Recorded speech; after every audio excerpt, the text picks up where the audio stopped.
Hello, this is Dr. Shiva, and I'm running for United States Senate against Elizabeth Warren in Massachusetts. I want to share with you, as I promised, why it was right for President Trump to exit from the Paris Accords. The presentation I'm going to give you is a very objective one. We need to recognize that many people who are supporting the Paris Accords, if you ask them, why should we have been in this, give me one benefit, no one can really give any benefit. In fact, I haven't had anyone rationally explain even one benefit.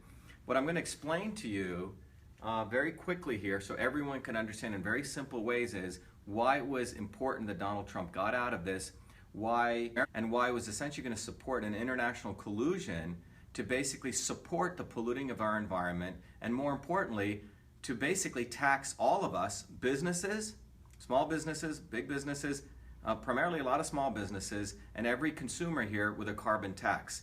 And it's a very simple exposition of this, and I hope I make it clear to you. And obviously, if you have questions, we're periscoping, you're welcome to join us. First of all, let me explain something very basic here. So in this circle, let's consider the fact that we have a lot of businesses here. These are businesses throughout the world. And these businesses, are producing different things. And let's assume these are typically manufacturing businesses. They take resources, raw materials, they process stuff, and out comes products from these businesses, which typically go to the consumer. A lot of consumers here. This is, you and me over here. And we buy these products and we pay this company some dollar amount. Now, many of these companies, because of the manufacturing process, do put out carbon and CO2 into the environment. Let's call that broadly, pollution, okay? Pollution in the term of CO2, all right? So these are these greenhouse gases that they emit into the atmosphere. This is, let's call it before the Paris Accords. This is what's taking place. Again, businesses take resources, they create products, we buy them, and we pay some fee for them, and these businesses have been polluting. Now, has anything changed post the Paris Accords? And let's use the date 2030, as this is supposed to be an important date per the Paris Accords. So what happens here? Here again, I'm going to draw the same circle. We have the businesses, and let's put the year now 2030. And what occurs in 2030? These businesses still exist, let's say. Again, these are the businesses, and they are creating products, as I mentioned before, to us as consumers. Same situation. This is again you and me. And these consumers pay some fee for these products. And guess what? They're still polluting. And I'll give you some numbers on this. In fact, they're polluting a lot more, as we'll see. But something very interesting happens. For the pollution they do, they have to now pay an organization, which I'm going to call, in double quotes, the IPCC. And this group is composed of people like Al Gore, people like the Bushes, many people from the commodities market, and essentially a global elite in here, quote-unquote scientists. A dollar goes here, dollars go in, and these people deliver these people something called carbon credits. And what this allows these companies to do now is to pollute, but in order to pollute, they have to pay this organization a fee, and this organization issues carbon credits. In fact, it gets even more interesting. These carbon credits, if you look at the commodities market, the global commodities market, these carbon credits are bought and sold here on this commodities market to people. And this generates the ability for this group to generate trillions, not billions, let me explain, trillions of dollars in new source of wealth. So these carbon credits were created by this group as a vehicle to essentially charge polluters something, and this group has the potential to make trillions and trillions of dollars. So how did this all happen, and what was the Paris Accords? Well, the front end for this entire organization, by the way, Al Gore substantially, at a certain point, monopolized, had access to a large number of carbon credits, which he had accumulated, and his goal was to have a payday by forcing these businesses in the future, around post 2030, to buy these carbon credits. And if you actually look at this, the IPCC's PR, I call it their PR machine, was what we call the Paris Accords. The Paris Accords was really their PR engine to get this out as though everyone needed to get on board. And what the U.S., if you look at the United States here, put the flag here, the U.S. Was being forced by the IPCC. By the way, this included establishment Democrats and establishment Republicans, who were essentially telling the U.S. government that it needed to create what we call a green fund. And this green fund, and I'll explain what this was really about, the U.S. was going to have to put $100 billion into this green fund. And what was this $100 billion for? Well, remember, the countries who are polluting really didn't want to be part of this. They didn't really want to be part of the Paris Accords. Why? Because they have to pay fees to the IPCC. So how do you get them to be part of this? So if I do this over here, what I call the influencers of these countries, influencers of countries.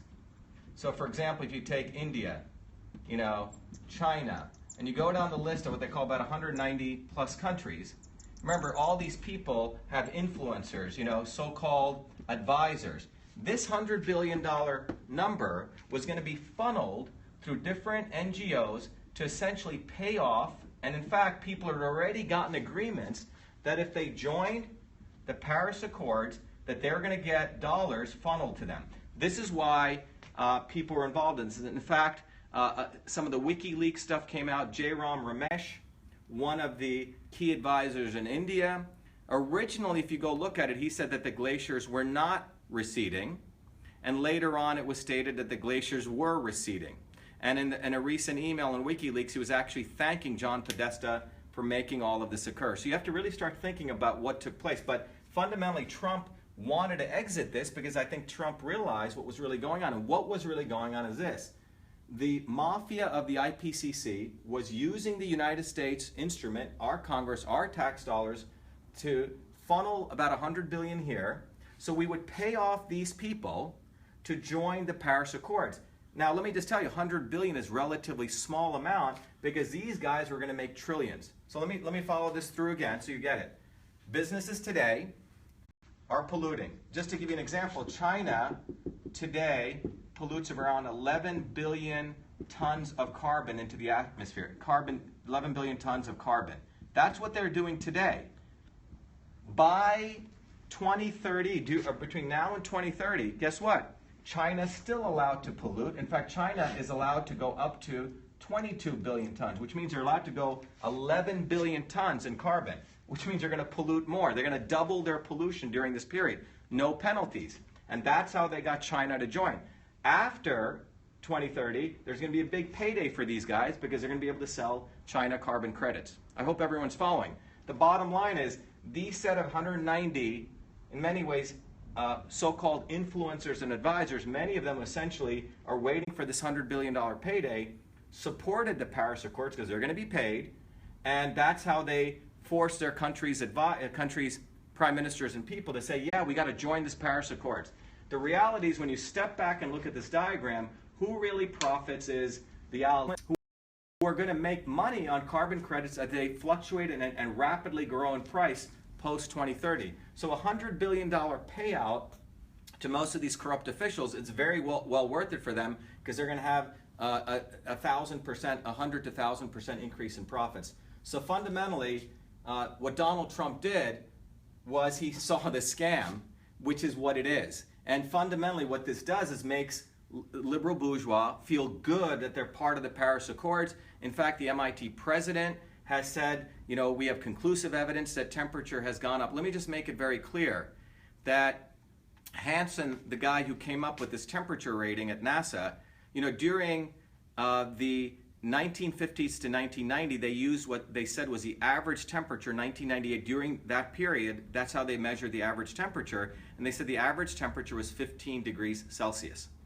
And they predicted in around 1988 that temperature was going to go up. So again, in 1988, papers are starting to come out saying the average temperature measured between 1950 to 1980 is 15 degrees, and they're saying, temperature is going to rise on the planet Earth.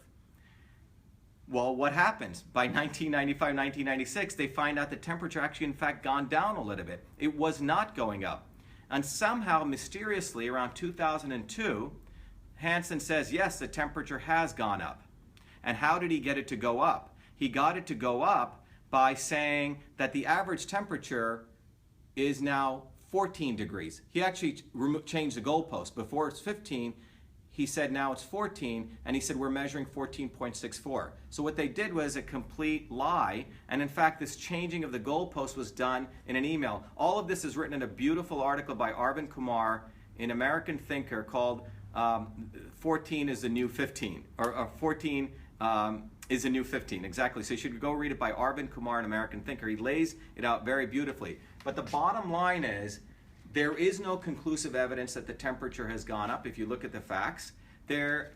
This entire process really profits this group. The reality is China is going to continue to pollute 2x, 200% more. India also gets to pollute from 2 billion to 4 billion. In fact, we're going to drop our carbon emissions from 5 billion to 4 billion. So this entire process is really a big racket. So all of us, when I go back to this as a consumer, guess what? In the future, we're actually going to pay more for products. Businesses are going to be charged more. So businesses are paying taxes. Each consumer's product is going to go up. These guys up here are the ones who are going to make money. So extremely good that Donald Trump pulled out of this. This was a patriotic thing to do. And we need to start really exposing the mainstream media and the elite academics who are all actually behind this. Thank you.